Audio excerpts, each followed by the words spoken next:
Hi everyone, this is Mindy Eggen and welcome back to another video. Today we are going to be offsetting our die cut cover plates to give a highlighted look to our card, and this adds a beautiful dramatic effect when we combine it with ink blending. I'm going to start off my card by doing some ink blending.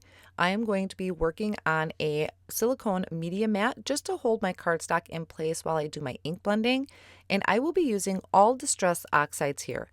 This is a white cardstock in 80 pound, which is my preferred cardstock for ink blending, and I'm starting at the very bottom with Tattered Rose. This is a really light pink. I do end up changing my mind, but for now I just have it towards the bottom. Then I'm bringing in dried marigold, adding that right on top, and then I flip my cardstock and starting at the top there, I'm bringing in Blueprint Sketch all the way to that dried marigold, and I'm going to top it off with chipped sapphire. My chipped sapphire is very over inked, but it actually makes great ink blending. Now I'm going to go back through all of those same colors to help smooth out that transition. This is kind of a very almost odd color combination, but I really love how it all turned out. So I went back over that dried marigold, and always remember, the more ink and the more times we go over it, the better that transition is going to be. So now I decided to brighten up that pink, and I'm bringing in worn lipstick, and I like that a lot better.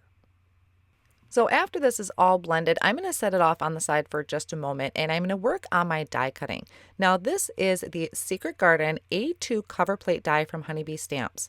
I'm starting off by die cutting it from a piece of black cardstock and also from this matte gold. Now I will be layering them together and offsetting it, so I'm going to trim off the very outer edges on that piece that I cut from that matte gold cardstock. That way that's not sticking out from the edge of my card. So as I bring these two together, you can see how gorgeous this is already starting to look. So I'm going to go ahead and just get all of these glued together. I did also cut another piece from 80 pound cardstock, or you could also use 100 or 110 pound cardstock. This is just to add a little bit of dimension to my background. And then I'm just taking some liquid glue, adding little dots of that all around those pieces, and then adding the gold cardstock on top of the white. The black is going to be our final piece. So I added all that liquid glue behind it, and when I go to add this on top of the gold, I just want to shift it over ever so slightly so that you can see that highlight of that gold behind there. Now I'm going to go back to my blended background, and I'm going to add some splatters just for some added interest.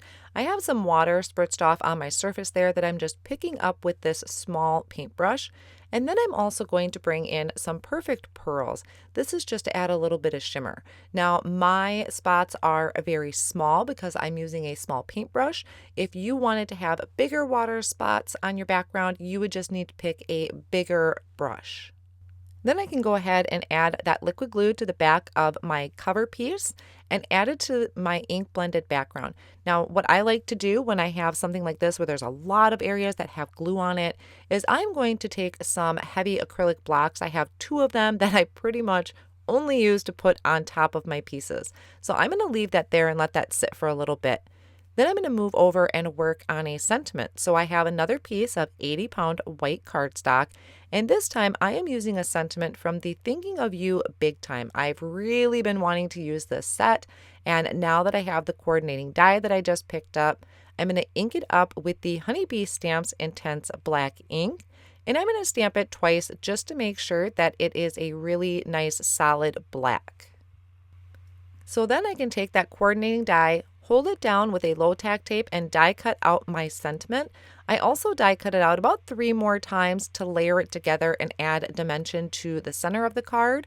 You could also just add little pieces of foam squares if you prefer. So this is another case where I will take my big blocks and set it on top of that just to make sure it is stuck to my background really well. Then I came back in and added the tittle to my eye because that die cut separately and we don't want to lose that.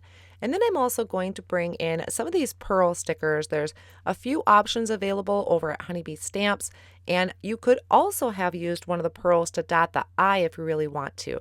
Sometimes I lose my tittles, which is the top of the eye, so I will replace it with a pearl or a gem, and that's mainly because I lost it. So that's going to finish up my card project for today. I really loved doing this technique where you're just kind of offsetting that die cut a little bit to give kind of that highlight area. And then of course, adding some dramatic ink blending to really offset that black. All of the supplies used today will be listed down below in the video description.